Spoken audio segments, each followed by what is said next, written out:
Barchaga salom, efirda men Baxtiyor To'raxonov va bugungi dasturimiz ham e'tiboringizdan chetda qolmaydi deb o'ylaymiz. Assalomu alaykum, xush kelibsiz. 감사합니다. Bahor go'zallik fasli. Uning so'nggi oyi ham nafosatga yo'g'rilgan festival bilan yakunlamoqda. Kuni kecha poytaxtimizda an'anaviy Face of Uzbekistan tanlovi bo'lib o'tdi. Modellar, stilistlar, dizaynerlar bir davraga yig'ilishdi. Mazkur tadbir Koreyada o'tkaziladigan Osiyo chehrasi loyihasining saralash bosqichi bo'lib, mehmonlar safidan mashhur Jumong serialining prodyuseri, Osiyo modellar festivali qo'mitasi raisi hamda iste'dodli aktrisa Sohyun ham joy olishdi. Bugun ular bilan yurtimiz bo'ylab qilgan sayohat taassurotlari va O'zbekistonda olinishi rejalashtirilgan yangi serial haqida suhbatlashamiz.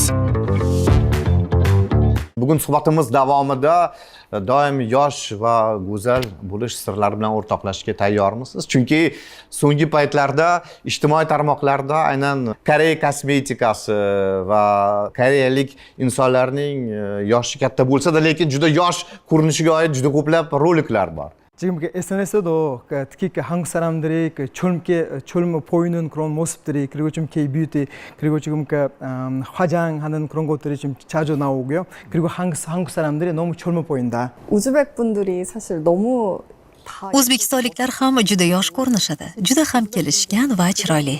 Darhaqiqat, hozirda K-beauty, ya'ni Koreya go'zalligi degan tushuncha bor. Bu borada tabiiy go'zallikka katta e'tibor qaratilmoqda. 내추럴하게 화장을 하는 게 되게 유행이거든요. 그래서 Bu haqda dasturimiz davomida suhbatlashamiz. Undan avval taassurotlar haqida so'ramoqchi edim. Siz bir necha bor yurtimizda bo'lgansiz? Ha, O'zbekistonga 4-bor kelishim. Mana hozirgi issiq qanaqa endi? Bu safar juda ham issiq. 아니요, 저 찾아 Men kelishimdan oldin internetda O'zbekistonda may oyida havo salqinroq bo'lishini o'qigandim. Shu bois issiq kiyimlarimni, hatto sviterimni ham olib olgandim. Lekin havo juda issiq ekan, ular kerak bo'lmadi. 5월의 날씨가 네. Biror bir yangi mamlakatga borayotgan bo'lsak, internetda ma'lumotlar qidiramiz o'sha mamlakatga oid. Siz nimalarga e'tibor berdingiz mana shu ma'lumotlarni o'qiganda? Bu yerga kelishimdan oldin Samarqand va Buxoro haqida qiziqib juda ko'p ma'lumotlar o'qidim. Lekin qadimiy obidalar haqida o'qigandan ko'ra, o'z ko'zlaringiz bilan ko'rganingiz mutlaqo boshqacha taassurotlar bo'lar ekan. Kecha borib keldik. Videoda ko'rgan boshqa, real ko'rgan boshqa. 눈으로 Albatta, video va rasmdagi ifodasi o'zgacha, lekin o'z ko'zlaringiz bilan boqsangiz, umuman boshqacha hissiyotlar. Real ko'rinishi yanada chiroyli va betakror. Samarqand va Buxoroga borib, bunga amin bo'ldim. Registon, Minorai Kalon singari u yerdagi mashhur me'moriy obidalar chindan ham go'zal. 광장이랑 성에 가봤거든요. Darhaqiqat yil sayin yurtimiz jamolini ko'rish istagida bo'lganlar soni ortib bormoqda. Buni tashrif buyuruvchi sayyohlar oqimi oshib borayotganligidan ham ko'rish mumkin. Turizm qo'mitasining ma'lumotlariga ko'ra, birgina aprel oyi davomida O'zbekistonga ilk bor 1 milliondan ziyod xorijiy sayyoh kelgan. Bu mamlakatimizda turizmni rivojlantirish borasida olib borilayotgan izchil islohotlarning yaqqol natijasidir. Boy tariximiz va madaniyatimizni o'zida mujassam etgan qadimiy shaharlarimiz hech bir mehmonni befarq qoldirmaydi desak mubolag'a bo'lmaydi. Jumong kabi ko'plab seriallarni tasvirga olgan koreyalik taniqli prodyuser ham bu gaplarni tasdiqlaydi. 저는 약 40편 정도 드라마를 찍었는데 그중에 한 Men karyeram davomida 40 dan ortiq film va seriallarni tasvirga olganman. Yarmidan ko'pi tarixiy mavzularda. To'g'risini aytsam, Boqiy Samarqand va ko'hna Buxoro shaharlariga borish mening orzuyim edi. Chunki ular turli sivilizatsiyalar markazi bo'lgan. Bu yerda turfa madaniyatlar, dinlar mujassam bo'lgan. Tarixiy jarayonlar rivoj topgan. Barini ko'rib juda ham hayratlandim. 오랫동안 쌓여 있는 문명을 보면서 전 굉장히 존경심이 생겼습니다. Yangi serial lokatsiyasi bo'lishi mumkinmi? Albatta, shu yil oxirida hamkorlikda Toshkent yulduzi deb nomlangan film olishni rejalashtirgandim. Samarqand shahriga borib, Amir Temur qurdirgan inshootlar va boshqa me'moriy obidalarni ko'rgandan so'ng qalbimda o'zgacha hissiyotlar paydo bo'ldi. Ular chindan ham go'zal. Bu tuyg'ularimni ham ijodim orqali tomoshabinlarga yetkazishni istayman. O'zbek madaniyati boy tarixga ega va uni turli asarlar orqali boshqalarga ham namoyon etish kerak. Tasvirga olgan seriallardan biri O'zbekistonda ham juda mashhur bo'lgan. qaysi serial haqida gap borayotganligini 제가 bilgan 어떤 bo'lsangiz 드라마에서 프라이언니도 Ha, bu qaysi serial ekanligini albatta bildim. Bu nafaqat O'zbekistonda, balki boshqa Osiyo davlatlarida ham juda mashhur bo'lgan Jumong seriali. U tomoshabinlar e'tiboriga tushganidan men 학교 가가지고 bugun Toshkent san'at va madaniyat institutida kasting bo'lib o'tdi. Biz talabalar bilan uchrashdik. Ularning tuyg'ularini, ichki dunyosini ko'rib ta'sirlandim. Iste'dodi, ijrosi bilan meni hayratda qoldirdi. Shu yoshlar orasidan kelajakda mashhur yulduzlar chiqishiga aminman. 반짝반짝 빛나겠다 그런 생각했습니다. madaniy aloqalar negizi uzoq tarixga borib taqaladi va bugungi kunda ham ikki xalqning o'xshash jihatlari ko'p. 그 우즈베키스탄 분들은 저희들이랑 우리나라 Darhaqiqat O'zbek va Koreya xalqlari madaniyati bir-biriga juda yaqin. Misol uchun sizda ham bizda ham oilaviy qadriyatlarga alohida e'tibor beriladi yoki kattalar va kichkinalar o'rtasida munosabatlar. Men o'zbekistonliklar bilan gaplashganimda o'zimni xuddi koreyslar bilan gaplashayotgandek his qilaman va serialimda mana shu jihatlarni ko'rsatib berishni istayman. 좀 더 잘 이해하게 됐으면 좋겠어요. 우즈베키스탄에 와 Shu o'rinda men bir narsani alohida ta'kidlab o'tmoqchiman. Koreyslarning orasida mashhur bir ibora bor. O'zbekiston bu Kim Tae-hee singari insonlar yashaydigan davlat. Kim Tae-hee Koreyaning eng go'zal aktrisasi. Ya'ni bu yerda chiroyli qiyofalar ko'p. Men ko'p yillardan beri modellar tanlovlarini o'tkazib kelaman va aytishim mumkinki, o'zbekistonlik modellar Osiyo va jahonda o'z o'rniga ega va raqobatbardoshligi kuchayib bormoqda. O'tgan yili Sarvinoz Osiyo chehrasi tanlovida g'oliblar qatoridan joy olgan. Buning bir isboti. 31번 Sarah from Uzbekistan. 축하드립니다.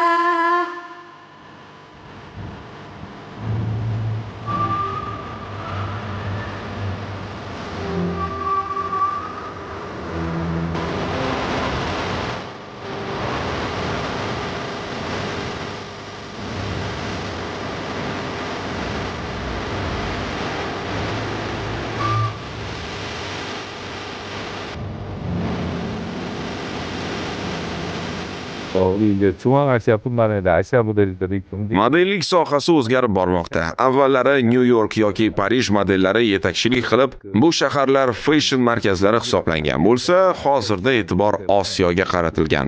Bu mintaqada mazkur yo'nalish jadal rivojlanmoqda. 시대로 바뀌고 있는 중입니다. Va shu bois ham tanlovga qiziqish katta. Да, очень большой интерес. 4-й год. Ha, qiziqish katta. Koreyada o'tkaziladigan Osiyo chehrasi tanlovida 2015-yildan beri ishtirok etayotgan bo'lsak, mana 4 yildan buyon ushbu tanlovning saralash bosqichlari Toshkentda ham tashkil etilmoqda. Va shu loyiha sabab modellikni endigina boshlagan yoki tajribali yoshlar faoliyatlarini Koreyada davom ettirishmoqda. Hozir aytib o'tilganidek, o'zbekistonlik ko'plab ishtirokchilar e'tirof etilgan. Misol uchun 2021-2022 yillari ham bizning yigit-qizlar birinchi o'ringa sazovor bo'lishgan.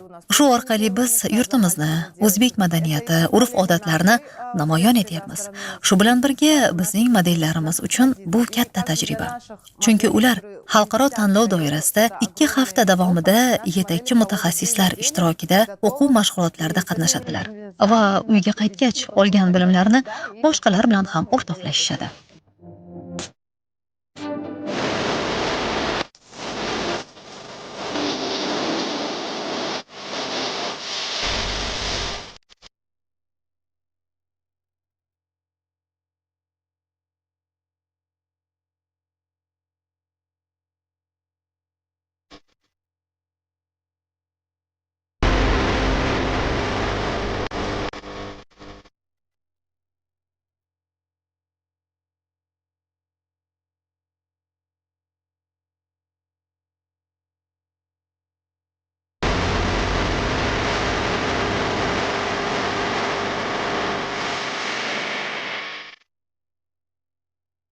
Mana shu tanlovdagi g'alaba qanday imkoniyatlarni taqdim etadi? 물론 이제 아시아 27개국에서 각 나라별 예선을 거쳐서 이제 Osiyo modellar festivalida 27 ta davlat ishtirok etadi. Dastlab hududiy bosqichlarda g'oliblar aniqlansa, finalda ular o'z mamlakatlari sharafini himoya qilishadi. Sovrindorlar keyinchalik Koreyada, Xitoy, Hindiston va Yevropa fashion sanoatida faoliyatini davom ettirishlari mumkin. Biz bunga ko'maklashamiz. Ta'kidlab o'tganimdek, hozir osiyolik modellarga bo'lgan talab yuqori. Maqsadimiz ham jahon miqyosida ularni tanitish. 뭐 인디아, 그다음에 유럽 이렇게 말씀을 하시면 돼요. Siz faoliyat boshlagan paytda dunyo moda olamining aynan osiyolik modellarga bo'lgan qiziqishi hozirgidek emas edi. 저는 이 행사 Osiyo modellar festivali tarixiga nazar solsak, loyihani boshlaganimizga 20 yil bo'ldi. Koreya ham so'nggi 30 yil ichida jadal rivojlandi. O'zim ham Koreyaning olis bir qishlog'ida tug'ilganman. Shu bois ham Osiyoning boshqa davlatlaridagi hamkasblarimni yaxshi tushunaman va bilaman. Maqsadimiz ham birgalikda mazkur sohani rivojlantirish. Agar biz hamjihat bo'lib harakat qilsak, katta natijalarga erishamiz. Boisi mintaqamiz xalqlari ko'p sonli, yosh va o'zgarishlar dinamikasi tez. Jumladan, davlatlarimizda go'zallik sanoati ham shiddat bilan rivojlanmoqda. Face of Asia nafaqat Osiyoda, balki boshqa qit'alarga ham kengayishni istayman. Kelajakda Janubiy Amerika davlatlari ishtiroki ham rejalashtirilmoqda. 예정이다라고. Asia Model Festival tashkil etilganligiga bu yil 20 yil to'ladi. O'tgan vaqt davomida u Osiyo fashion sanoati vakillarini birlashtirishga katta hissa qo'shdi. Misol uchun, bu yil final bosqichida 27 ta mamlakatdan eng yaxshi modellar, dizaynerlar va mutaxassislar qatnashadi. Kuni kecha esa poytaxtimizda ushbu loyiha doirasida Face of Uzbekistan tanlovi o'tkazildi.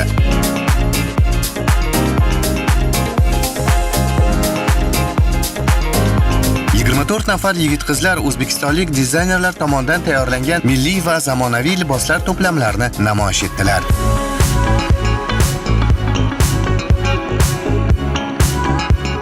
Hakamlar hay'ati qaroriga ko'ra Kozimjon Samatov, Evelina Mangutova va Shahnoza Abdullayeva finalga yo'llanmani qo'lga kiritishdi. Endi ular shu yilning noyabr oyida Koreyadagi festivalda ishtirok etishadi.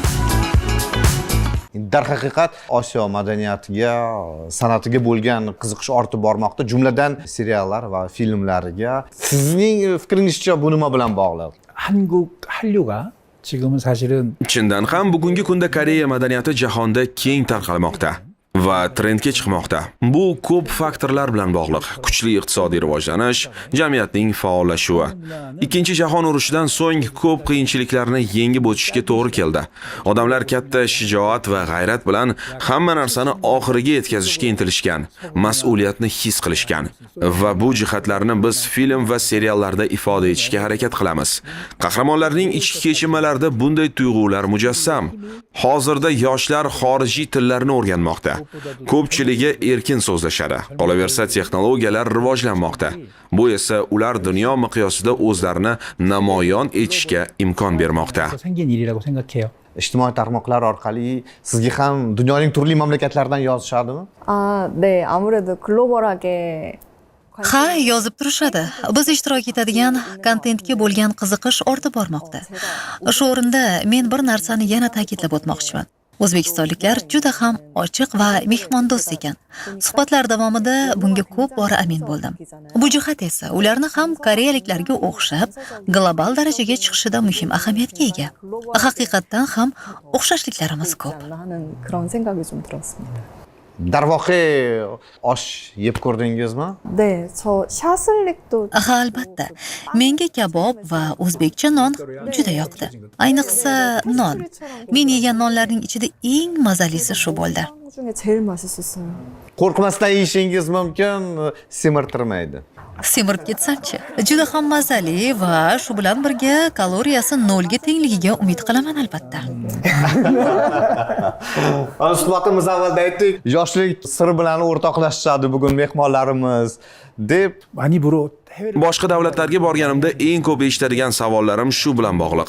Hamma gap shundaki, koreyaliklar o'zlariga, salomatliklariga alohida e'tibor berishadi. Bu avvalambor sport. Ayollar esa tabiiyki bu masalaga ko'proq vaqt ajratishadi. 사회적인 분위기가 Maxsus dieta bormi? 네. Albatta, men ham dieta qilaman, lekin bu yerda nonlar juda mazali bo'lgani uchun dietaga rioya qila olmay qoldim. Ushbu tanlov ham sog'lom turmush tarzini targ'ib qilishga, o'zga e'tibor qaratishga, salomatligiga e'tibor qaratishga undaydi. У нас здоровый образ жизни, что наши... To'g'ri, biz sog'lom turmush tarafdorimiz va barcha ishtirokchilarimiz birinchi navbatda sog'lom bo'lishlari va ko'rinishlari kerak. Bu yuz terisining rangi, bo'y basti, nimalar bilan shug'ullanishi. Ya'ni dastlab ishtirokchilarni onlayn tarzda to'ldirgan anketalarga ko'ra saralayotganimizda shu kabi ma'lumotlarga e'tibor beramiz. Keyin esa bevosita kastingga taklif qilib, suhbatlashamiz va ularni tanlovga tayyorlashni boshlaymiz. Наших финалистах уже готовится к финалу проекта. To'g'ri, tashqi go'zallik muhim, lekin inson qalbi go'zal bo'lsa, bu o'z navbatida qiyofasida aks etadi. Va siz seriallaringiz orqali ko'plab aktyorlarni yulduz bo'lishiga sababchi bo'lgansiz. Haqiqatan ham shunaqami? 그렇죠. Albatta, insonlarning ichki dunyosini namoyon etish muhim. Odam juda ham chiroyli, xushro'y bo'lmasa ham, qo'lidan nima ish keladi, qanday ishni u qoyilmaqom qilib uddalaydi. Shu haqida bosh qotirish kerak. Aktyor yoki aktrisa birinchi navbatda yon atrofidagi insonlar qalb kechinmalari, ular boshidan o'tkazgan qiyinchiliklar va o'sha paytdagi tuyg'ularni tomoshabinga haqqoniy yetkazib berish kerak. Seriallarimizda aynan shunga urg'u beriladi. Shu orqaligina muxlislar ko'nglidan joy oladigan mahsulot tayyorlash mumkin. Endi o'zini ko'radi o'sha qahramonlarda. 그렇죠. 핵심이에요. 그게 To'g'ri, muxlis o'z hayotini, ko'nglidan kechgan tuyg'ularni aktyor ijrosi orqali his qilishi kerak. Kinofilmlarda syujet muhim, seriallarda esa hissiyotlar. Va yana takror aytaman, bizning seriallarda bunga katta e'tibor beriladi. Endi sohaga kirib kelayotgan aktyorlarga nimalarni maslahat berasiz? Muvaffaqiyatga erishish uchun, o'zi istagandek haqiqiy kino yulduz bo'lishi uchun. Men yosh aktyorlarga beradigan maslahatim, birinchi navbatda ular o'zlariga ishonishlari kerak. O'zlarini olmosdek bilishlari kerak. Ya'ni imkoniyatlarni to'g'ri baholab, o'zlarini qadrlashlari lozim. Agar o'zini qadrlamasa, o'ziga ishonmasa, aytganimdek, brilliantman deb his qilmasa, bir nimaga erishishi juda ham qiyin. Hammasi ishonchdan boshlanadi. Va suhbatimiz so'ngida uyga qaytganingizdan so'ng dugonalaringizga safaringiz haqida birinchi navbatda nimalarni aytib berasiz? 여자들이 너무 예쁘고 Birinchisi, o'zbek ayollari juda latofatli va go'zal ekanligini aytaman. Ikkinchisi, yigitlar ham kelishgan, chiroyli ekanligini. Va uchinchisi bu mazali non. Filmingizni qachon ko'ramiz? 저 영화는 Shu yil kuzda yoki biroz cho'zilsa uzoq bilan keyingi yil bahorda suratga olish ishlarini boshlash rejalashtirilgan. Chunki Samarqand va Buxoroni ko'rganimdan so'ng mavjud ssenariyga o'zgartirishlar kiritish kerak degan fikrdaman. Serial mazmuni haqida qisqacha gapiradigan bo'lsam, koreyalik mashhur yulduz charchoq sabab tushkunlikka tushadi va o'sha payt O'zbekiston bo'ylab sayohat qilayotgan akasining maslahati bilan jurnalistlardan qochib, u ham O'zbekistonga keladi. Bu yerda u Samarqand va Buxoro shaharlariga borib, qalbi xotirjamlikni his qiladi va ruhan o'zini qayta tiklaydi. Bu payt menejerlar ortidan yetib keladi va qiziq voqealar boshlanadi. Romantikaga boy bo'ladi deya olaman. Chunki koreyalik aktyor bilan birga loyihada o'zbekistonlik aktrisa ham ishtirok etadi. 그런 이야기를 어떻게 끼워 넣었으면 좋을까? Bosh rol ijrochilari aniqmi? 한 두세 명 Hozir qay bir mashhur yulduzni taklif qilsak ekan deb o'ylayapmiz. Ko'zlab qo'ygan aktyorlarimiz bor. Endi kasting jarayonlari boshlansa ma'lum bo'ladi. Toshkent yulduzi deya nomlangan hamkorlikdagi ishimiz tomoshabinlarga manzur bo'ladi deb o'ylaymiz. Premyerani kutib qolamiz. Rahmat, umidimiz juda ham katta, juda katta. Bu yilgi tanlovda ishtirok etolmaganlar xafa bo'lmasligi mumkin. Kelasi yili yana o'tkaziladi. У нас каждый год проводится кастинг. Biz har yili kasting o'tkazamiz. Bu haqida ijtimoiy tarmoqlardagi sahifalarimiz va hamkorlarimiz orqali avvaldan ma'lum qilamiz. Barcha xohlovchilar ishtirok etishi mumkin. Cheklovlar yo'q, demakki, har bir yigit-qizda imkoniyat bor. Новых проектах. Sizni yana O'zbekistonni kutib qolamiz. Yurtimizga xush kelibsiz. Ishtirokingiz va suhbatingiz uchun rahmat. Ertaga yana shu vaqtda uchrashguncha oqshomingiz xayrli bo'lsin.